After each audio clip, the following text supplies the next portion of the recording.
I don't know where we're going to start, but as you know, I don't know how to start the podcast. So it'll either be that or something along the lines of Welcome to Late to the Movies. My name is Ben Holt. This is a podcast where my friends and I get to fill in our movie blind spots. Each week, we'll pick a film that either I or a guest hadn't seen before and really should have started running by now. This week, going back to look at the future month, it is 1987's The Running Man, which is set in, I think, it spans a couple years. It's like 2015 right at the beginning, or it's 2017, and then it's like him a couple years later. Whatever it is. It's something like that, right? It's 2017 through 2019. Okay, cool. Well, anyway, whole point of the month is it's movies from the past set in the past's future, in a future that's already happened. So if you're good at math, you know that 2019 is in our past, in the real world, in 1987's future. Let's see how well they did at guessing. Anyway, my guest this week, left to right across your podcast style, we got Anthony. Hello, cutie pie. One of us is in big trouble. And you could either do the Richard Dawson version, or you could have gone for the Arnold's version from the end. And I feel like you split the difference. Yeah. My Arnold Schwarzenegger is not good. Mine's not either. I feel like that's the thing that like every guy has a Kermit impression. And like every guy thinks they have a Schwarzenegger impression, but they're all bad. Yeah. I don't know.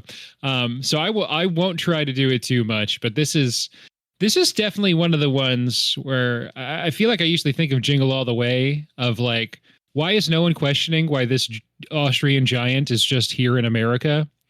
Yeah. In like suburban Minnesota in that movie. And this one, at least it's like post-apocalyptic. He's state military, so you can imagine he's come over from somewhere else. But you got to wonder why someone would have immigrated to America at the way things are in these days. Anyway. Yep. Anyway, but they don't really get into that in this movie. We will get into a lot in a bit. First off, though, Anthony, have you seen anything good recently? Yeah, I saw Twisters. And it wasn't very good, but Glenn Powell is good in it. And it's I like Glenn Powell. He was excellent in it. It's not his fault the movie stunk. The plot was just terrible, but not a bad movie to watch. I'm sure it was probably pretty good in theaters. I watched it on Amazon Prime. But the connection there is because they're remaking The Running Man, and Glenn Powell starring in it, and hopefully that's a little bit better than what Twisters was. Yeah, I'm excited. Not only is Glenn Powell starring in it, but also Edgar Wright's directing, or at least was attached to direct when they announced it. I don't know if that's still coming. I really hope so, because I like Edgar Wright. He hasn't made a movie since Last Night in Soho. Get on it. I'm looking forward to it. I'm pumped. Other than that, Twisters was just not very good. Another film I watched that could have also been done for this podcast, Time Cop, with Jean-Claude Van Damme, who was like, I saw it. It popped up on Prime, and I was like, I gotta watch this. I think we've never done a Van Damme. I don't think you have. Yeah, I think you would be the person most excited to do a Van Damme, and you always opt for Arnold first. 100%. And Time Cop would have been a phenomenal pick, because that movie is just awesome too. And it also takes place in I think it came out in 94, but it's filmed. No, that's from the 80s. I forgot what year it's made, but it goes back in time. Yeah, but, Time Cop's in 94, but yeah, he's a time cop, so you can't really pin him down temporally. Right. What a great film. That's Jean-Claude at his best. I've never seen that. I've seen very few JCVD movies, but you're missing out, man. Obviously, Bloodsport. This is like a great excuse for the podcast, because there's a lot of like, especially, like action movies from 80s, 90s that not necessarily a thing that's just going to come up as even a curiosity. It's not going to be screening in like rep theaters. Stuff like that doesn't get like, the 25th, 30th anniversary re-release in theaters.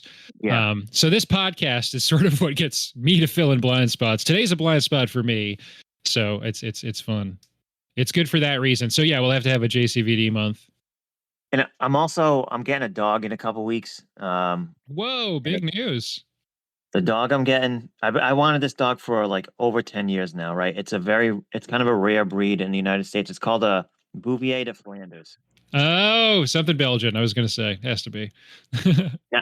I wanted a male, but the males can get up to 121 pounds, which is too My big, right? God. So we settled on a female. They're a little bit smaller, but the male, if we were going to get a male, my name for it would have been JCVB, Jean-Claude Van Boovie. You know, the bark from Brussels, as opposed to Yeah, the muscles from Brussels. I mean, I feel like you could still do that. Yeah. Well. Oh yeah. True. I Jean, think we but instead of Jean, just pronounce it Jean, and that's a woman's Gene. name. Yeah. True. We settled on Or Charlotte you to instead. say. So I mean, that's going to be pretty adorable. yeah. Did you get in a good? So that's in a couple weeks. Yeah. It's on the way. Nice. The puppy was born like end of August. So you got to wait like 8 to 10 weeks or so before you can go pick it up. Any dog that gets big is the best puppies. I don't know if that's grammatically correct, but you know what I mean.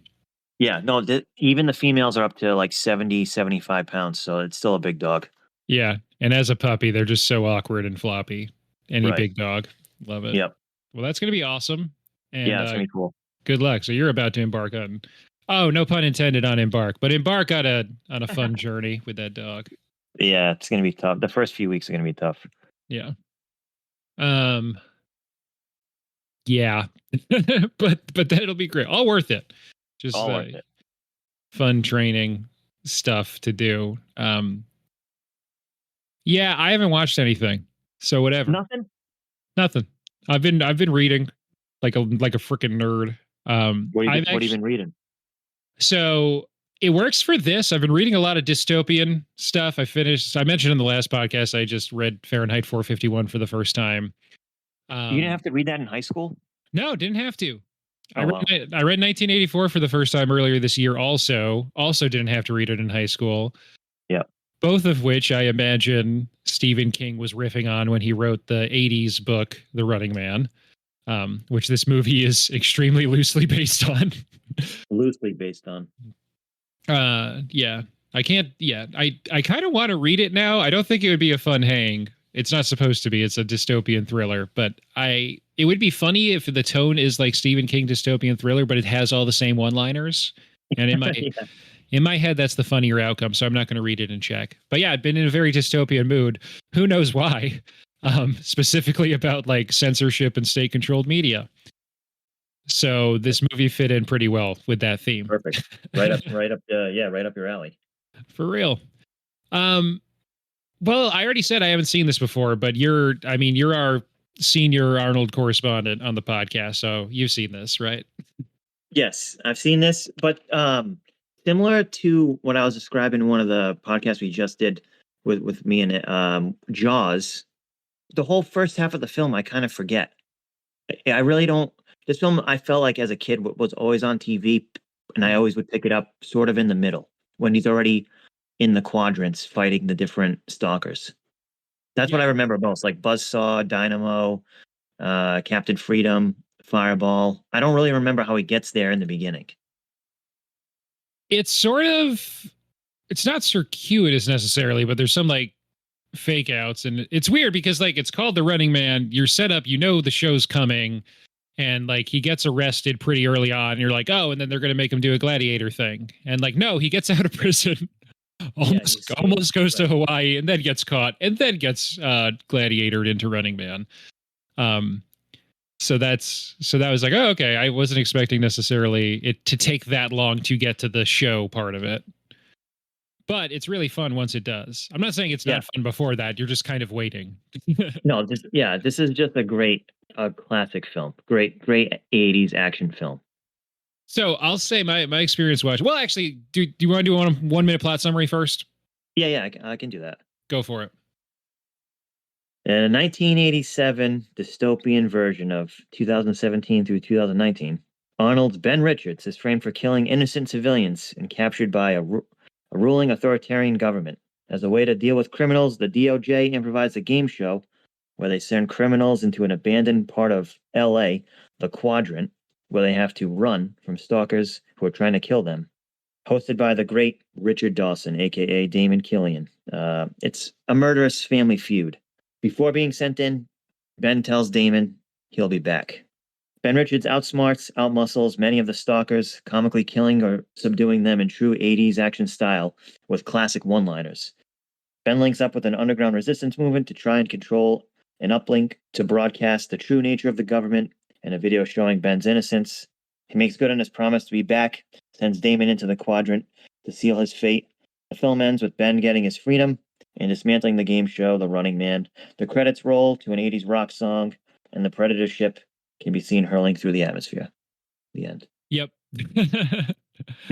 I went to a concert last night and then got home from that pretty late and was thinking like, okay, well, I should at least look up where I can watch this movie and how long it is so I can plan when to wake up to watch it before we record. I saw that it was on Amazon Prime, so I was like, oh, I'll just open the tab so it's ready to go in the morning. And then I was just like, I'll click play. And then I just watched the whole movie before I went to sleep because Nice. it's don't take offense to this, very dumb, but I had a really good time. No offense taken.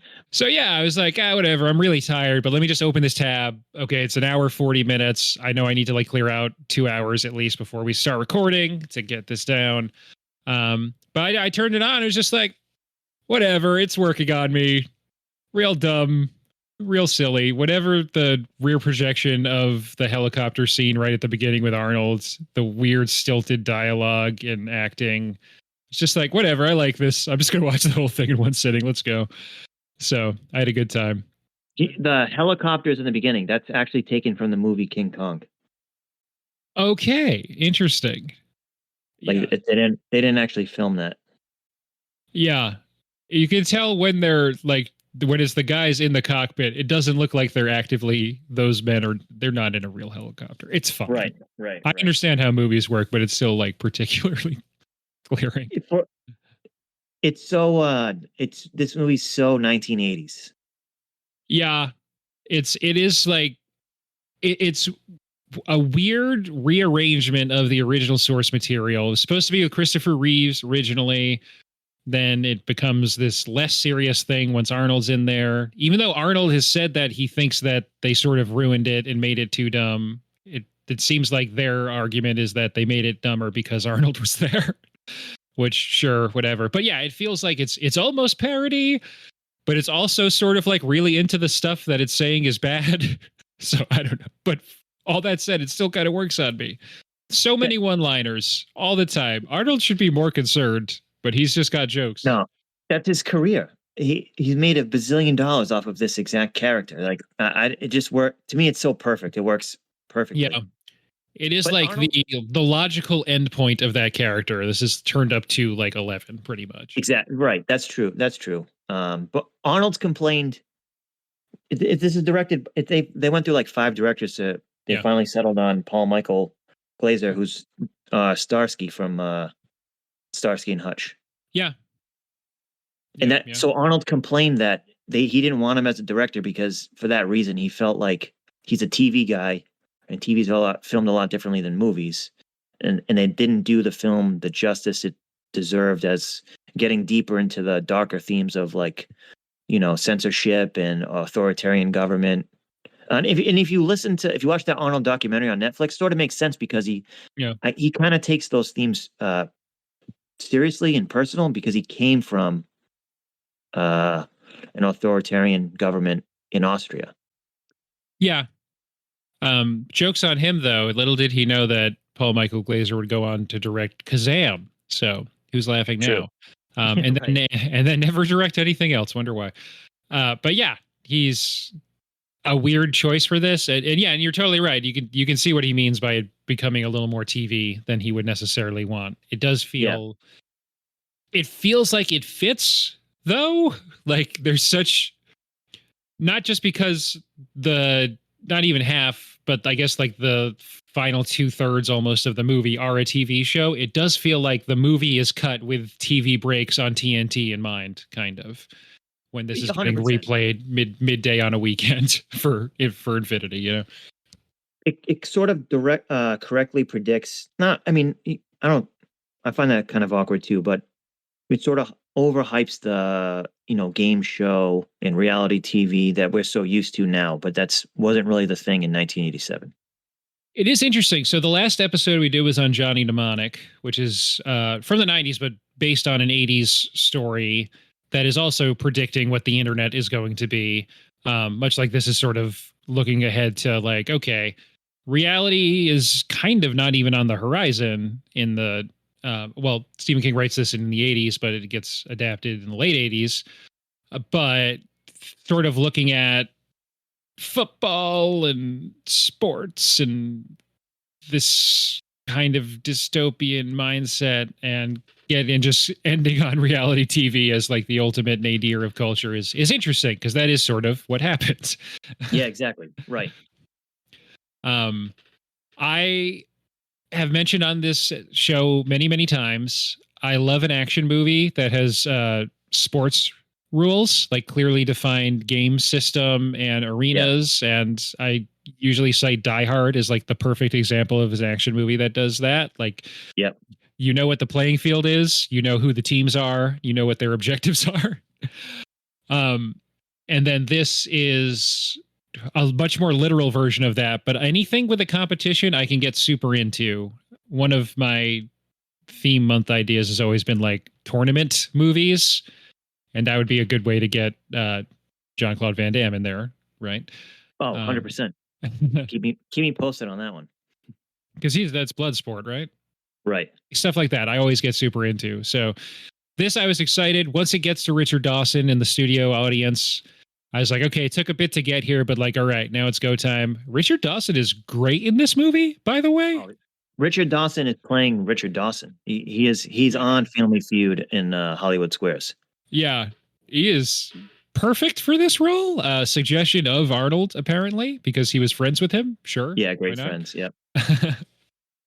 I do like I guess in retrospect, even more of a joke at the beginning where Arnold is, after breaking out of prison, tells Yaphet Kotto and the nerdy white guy, who I forgot the actor's name, like, I'm just like getting out of here. I'm not into politics. I'm into survival.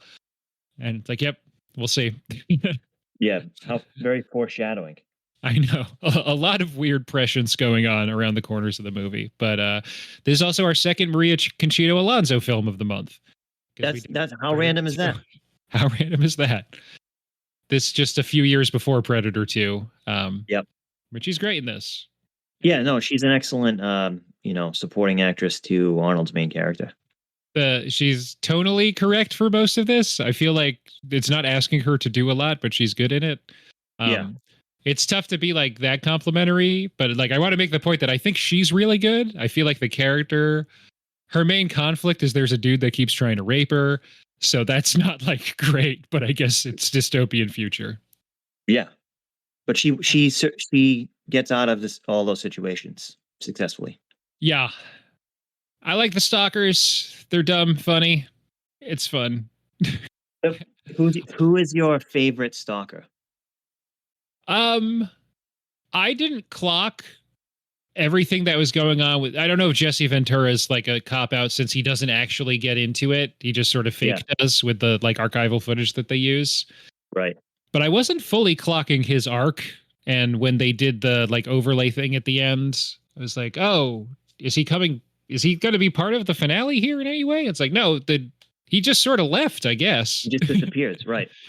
Which that did strike me as odd because I feel like his whole thing, how he looks exactly like every former football player that becomes an announcer, right. has that exact like haircut, mustache, jacket combination on the sidelines. So true. That's so true. I thought that was pretty perfect. Of the active stalkers, it felt like Buzzsaw was going to be a bigger deal. Just because he gets like the best setup. Hey, what happened to Buzzsaw? He had to split. Everybody gets a joke like that. But there's a couple. It is funny that like anytime someone dies and like the crowd reacts really solemnly, but then Arnold has like a joke of that level to it. Yeah. I thought Sub-Zero was pretty bad. I didn't think he seemed like he had opportunities to like up the aggression a little bit earlier, and I think it was just a misplay by him that he let himself first of all, garroted. He's on ice with skates. no one else has ice skates. How this can't be that hard. Yeah, no, he did a bad job. I would say he's my least favorite. But he is my favorite because that's Professor Tanaka, one of the greatest tag team duos of all time with Mr. Fuji in the WWE. Oh, yeah, that's interesting. I hadn't considered that. Okay, I like him more now. He should have thrown some sand in Arnold's eyes. Yeah, but he's a legend in his own right. Yeah. Fireball, Jim Brown. There we go. Jim Brown. Dawson has the line of like, here's the when he goes in, he's like, here he is, the leading rusher. I don't know if you caught that. Oh, that's fun. I hadn't caught that. I like it. But to your point, when he kills Sub-Zero, like one of the dumbest lines in the film, he's like, Killian, here's Sub-Zero, now Plane Zero. Oft included on list of dumbest lines in movies ever. If you ever see a listicle on that theme, What does that's that even always near the top. It means absolutely nothing. It actually would imply that he has improved from a Sub-Zero status to now just zero. That would that phrasing actually, Sub-Zero now just zero, probably makes more sense, but now Plane Zero means absolutely nothing. It's very funny. So that's a classic scene, good part in the movie though. Yeah, and to your point too, what happened to whatever happened to Sub-Zero? It's a real pain in the neck. Yeah, that was his line. Mick Fleetwood and Dweezil Zappa are also in this movie for some reason. Yeah. Mick Fleetwood plays himself. He's Mick. And then Dweezil Zappa plays Stevie in homage to Stevie Nicks. The whole band is almost in the film. That would have been good. I don't. So Mick Fleetwood shows up and he's like in extra old age makeup, but it is what current Mick Fleetwood looks like. So that was a little strange for me. That's true. But even to your point about the one-liners too, in the beginning when just to go back to the beginning of the film when he's escaping the prison camp there, and he throws one of the guards off the railing. Arnold says, "Give a lift." I'm like, give a lift. Wouldn't he be like, need a lift? And then he throws him up. You know what I mean? I thought that was funny. There feels like a lot of stuff that they were like, okay, let's just put a one-liner here for now, and before we film it, we'll figure out what it should be. And then they didn't. But it works. Yeah. I like it. I don't know. It's hard to like talk plot point by plot point, but yeah. So they get shot down the tube on the thing that's going so fast, but then's caught by just like one of those plastic nets. Yeah. With there's like jets in the front of the thing. So and it doesn't really matter, but I'm not entirely clear on how however many hundreds of blocks of bombed out LA they're working with for the quadrants, but it seems like there's specific arenas that they need to get to where the stalkers meet up with them, but sometimes the stalkers get them sort of in between. And sometimes they're able to evade cameras, but it seems like when it's important, they're always on camera. I think it's supposed to be there's 4 quadrants. Yeah. And you have to make your way through each quadrant. And in each quadrant is where the stalker arenas are. Yeah.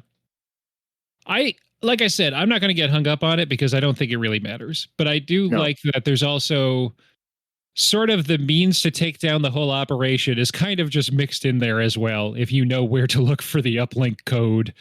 Right. And all the satellites and all that. Yeah. And how is like, I don't understand how the government can't figure out that there's the underground resistance. Just these clean cut, clean shaven guys with these perfect military uniforms, just hiding out in a bombed out LA. Yeah, enough to lead a successful overthrow of the TV station at the end of the film.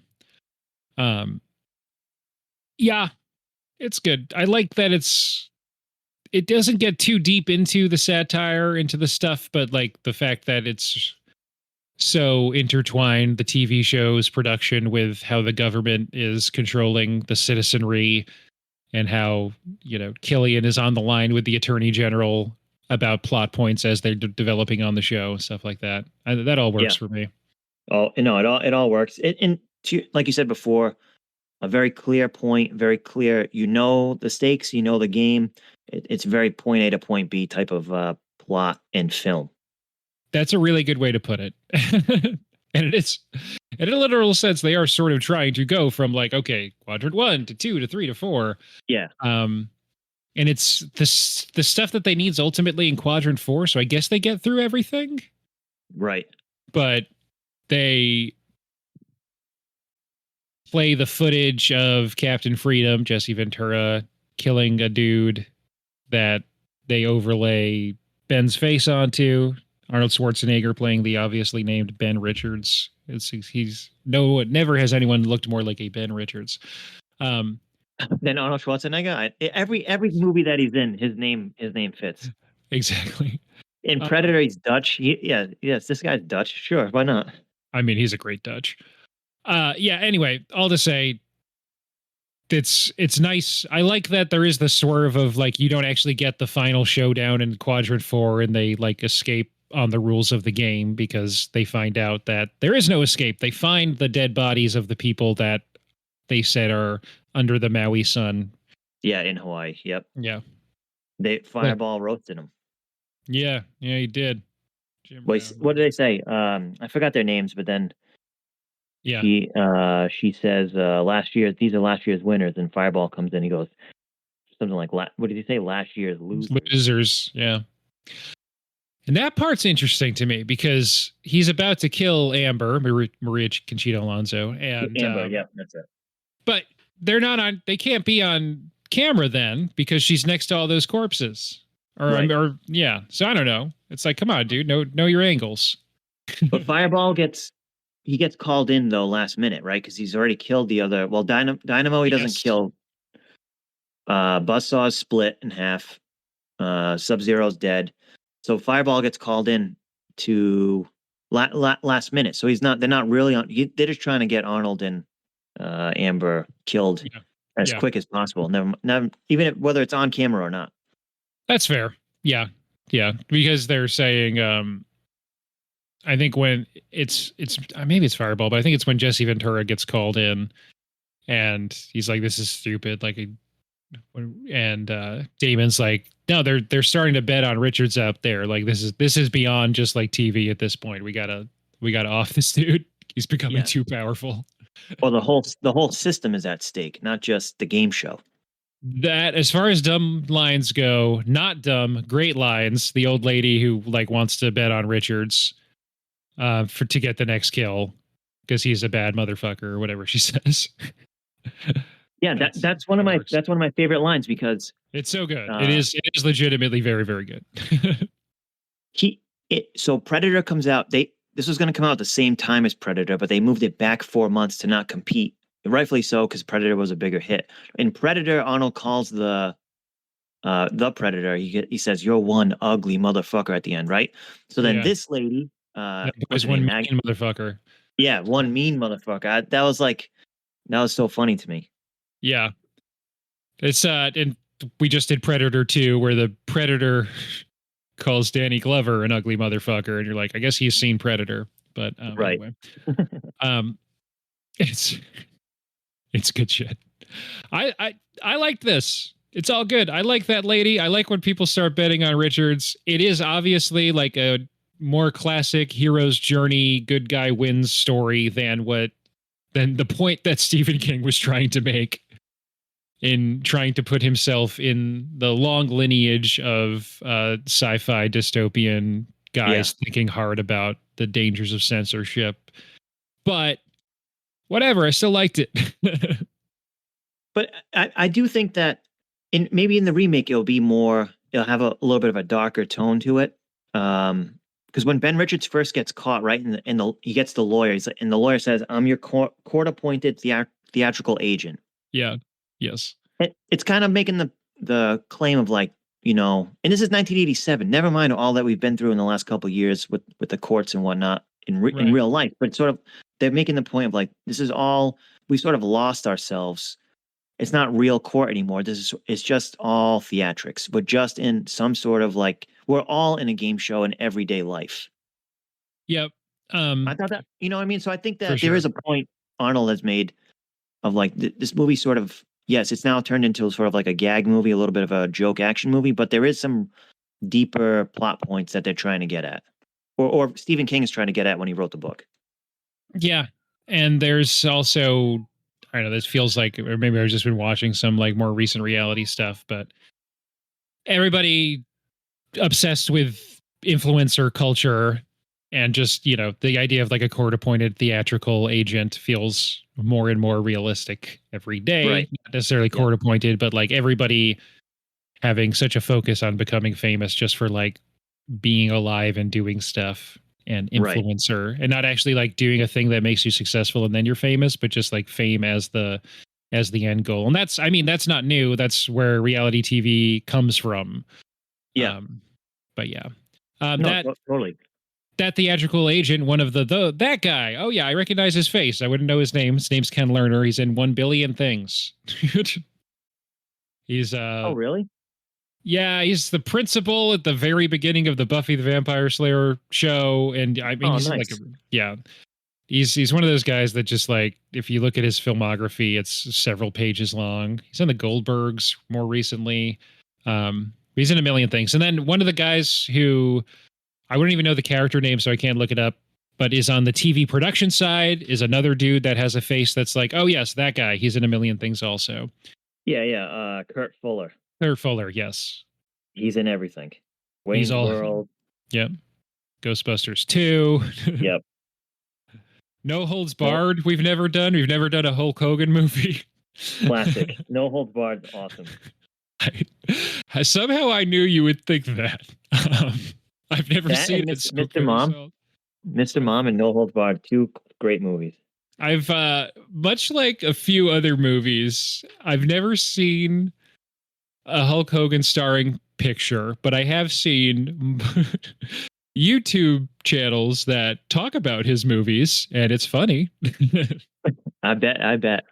They're great, funny films. That obviously they're terrible films, but they're fun watches. He's just a funny looking dude. Yeah. Anyone like that is. As far as like wrestlers turned actors, this is, I mean, what's Jesse Ventura's run now? Because this is a great year for him between Predator and this. And then he's what he becomes the brain and runs for office a decade after this or whatever. Is it the mid 90s, early 2000s, right? Early 2000s, yeah. He was governor of Minnesota from 99 to 2003. Yeah. There you go. I mean, then Schwarzenegger becomes governor in 04, right? Yep. So back-to-back films, 1987, 2 governors, Running Man and then Predator. You have 2 governors coming out of both those films. That's pretty cool. It is pretty cool. In Predator, I thought the same thing, but like Jesse Ventura is really good here. Predator's his first credited film. This is right after that. He's in No Holds Barred a couple years later. But it's not as like, there's not as much going on. I guess he's got like that one scene in Batman and Robin, but I haven't seen any of his other stuff. Yeah. Who does he play in Batman and Robin? Arkham Asylum guard. Yeah. I think he's one of the dudes that Bane kills when he breaks out, maybe. Yeah. Or when he's breaking Arnold out of prison, he gets killed then. So it's another Arnold and Jesse Ventura scene 10 years after this. Yeah. They must be. Imagine that friendship in real life. Those guys must be great friends. I hope so. They have a lot of the same interests. Yeah. I mean, yeah, that's the way I have it in my head that the 2 of them just get together and smoke cigars and hang out with Arnold's pet donkey in his kitchen. Yeah. I mean, never have 2 men looked like they enjoy cigars more than those dudes too. Obviously that's Arnold's whole thing. He gets to smoke a cigar in this movie. I'm sure he's very happy. Yep.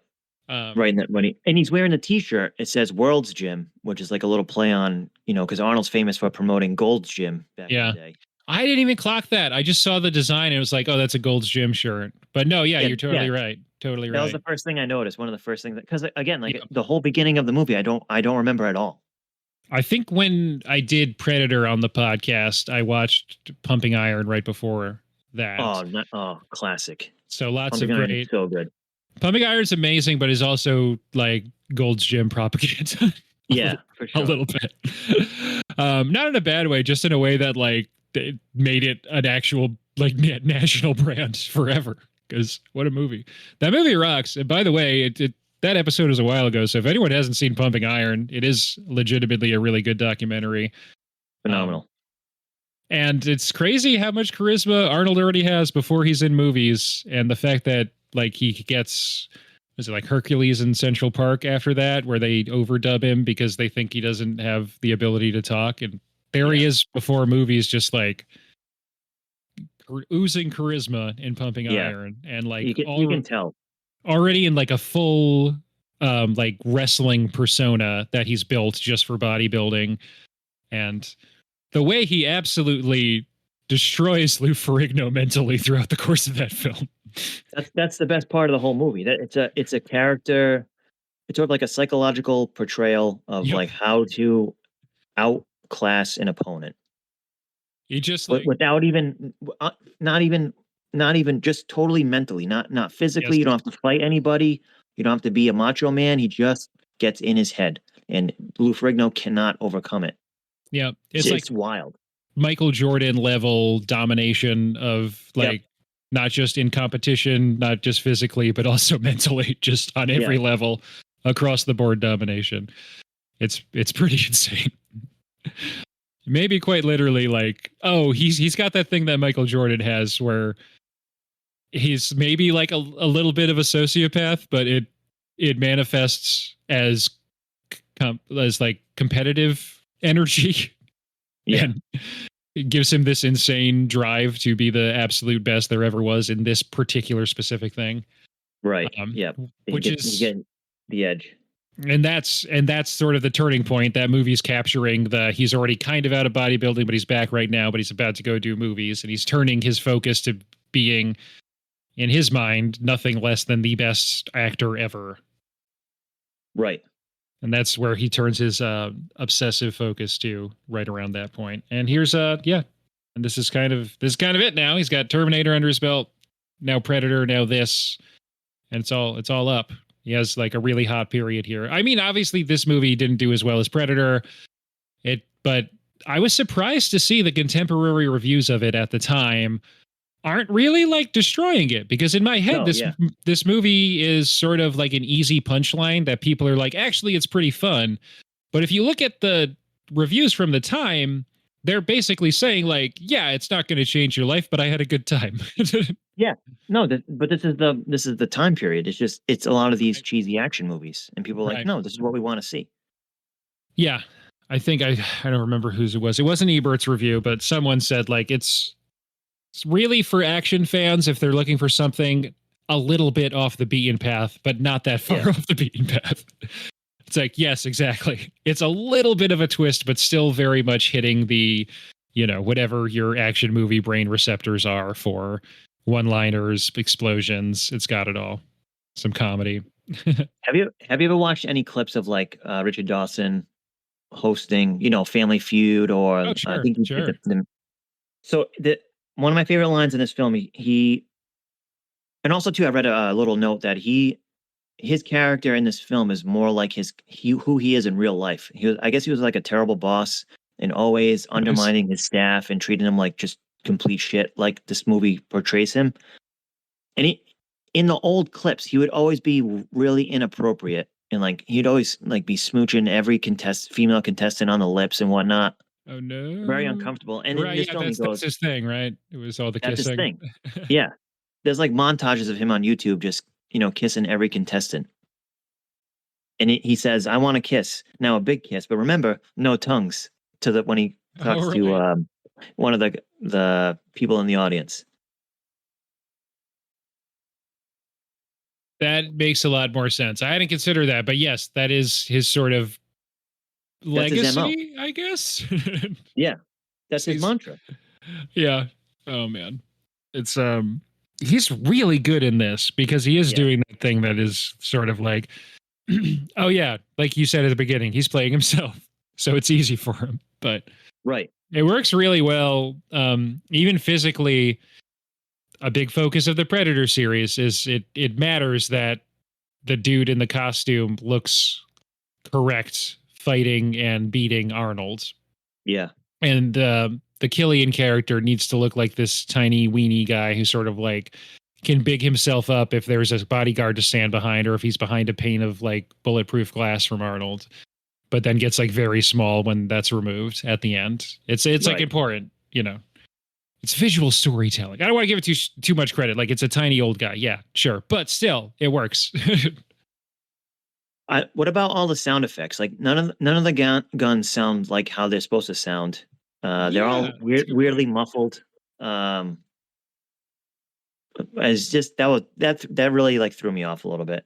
I don't know what to make of that, but you're right that it's worth noting. It's strange for sure. And like even in the beginning when everybody's like, Rico, no, Rico, don't go, and then his sort of head just blows off and the body just falls. Yeah, head explosions in movies are always interesting to do, but this was a pretty good one. That was funny because this is anything before CGI with the head exploding. You're always like, how they do that. That's sort of why I kind of like these older movies because it's a lot of the CGI and the special effects aren't really there yet, so they're doing the best with what they have. And for example, Dynamo's outfit, he's supposed to be wearing LED lights. LED lights weren't invented till 1989, so it's only red and green because there's no blue. Oh, okay. Blue LEDs are not invented yet. That's why he looks like a light bright. Yes. And then like the fake electrocution over him. I mean, that's good stuff. That's pretty good stuff for 1987, you know? Yeah, they're doing like the overlay stuff on like directly on the film strip for the lightning effects. Yeah. Seemingly. Yeah. He's got a weird gimmick. I don't know. The other guys are just like strong and can fight, but his thing is really dependent on battery power. He was actually a classically trained opera singer, and he's really singing when they introduce him. I was gonna say, like, for that role, I guess you either get someone who's like recognizable and it's like funny that they're in the role, or you just get someone who does opera. It's like the Armageddon. Like, is it easier to get a bunch of drill people and train them to be astronauts versus astronauts and train them to drill? Right. Yeah, just get an opera singer and have him be in a stupid costume. He doesn't really have to act. It's fine. But in sad news though, he passed away like months right after completing filming at only 34 years old from oh my god, like a massive heart attack. Okay, that's sad. Yeah, I read that about him. That was kind of sad. That is really sad. Sorry to hear that. Well, but a talented guy. I mean, a bigger guy, but I think was also a wrestler in college, and then classic. He's really singing. He sounds pretty good to me. Classically trained opera singer. Good for him. Yeah, Erland Van Lith. Yeah, this is that actor. Yeah, he was also an amateur wrestler. So there you go. So that makes sense. Yeah, amateur means actual wrestling, right? Yeah, not WWE wrestling, like legit, like like Olympics, real wrestling. Yeah. Yep. He was an alternate in Montreal, and then the U.S. didn't go to Moscow in 1980, so he couldn't go. Yeah. Poor guy. With all the one-liners, though, every Arnold movie, this is why I like watching them, and this is why I think that you can watch them over and over again. I just remember as a kid playing the Arnold soundboards and just watching YouTube videos of like prank phone calls and sort of like ventrilo harassment videos with just Arnold Schwarzenegger and these stupid one-liners from all these movies. So I just die laughing every time I see them in real life. Yeah. So I mean, like, what is your favorite? Or if you had to pick, like, maybe even a top three or just a couple one-liners, what are your favorites? It's extremely hard not to go with the plain zero one because it's just like it just makes no sense. It is entirely. I don't know. I don't even know. It's like, what does this mean? Who is it for?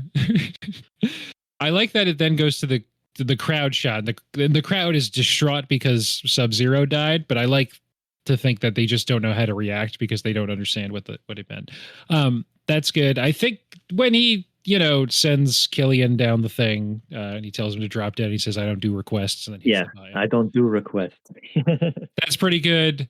That immediately, I don't know, undercut, but then Killian goes into his own billboard and explodes, and he says that hit the spot.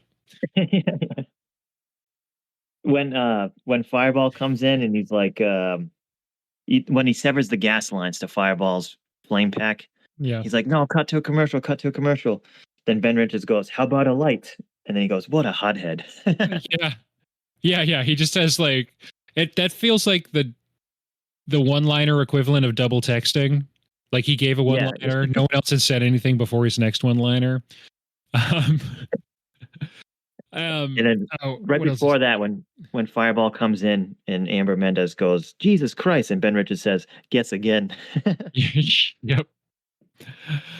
I like the bit of banter. It's not a one-liner that I do like. That is sort of like made me actually laugh. Was when Amber tells him, "We should have just gone to Hawaii," and he like really quickly goes, "I had the shirt for it, but you fucked it up." Yeah. And then I think that's when Fireball gets there right after that line. So yeah, but there are options.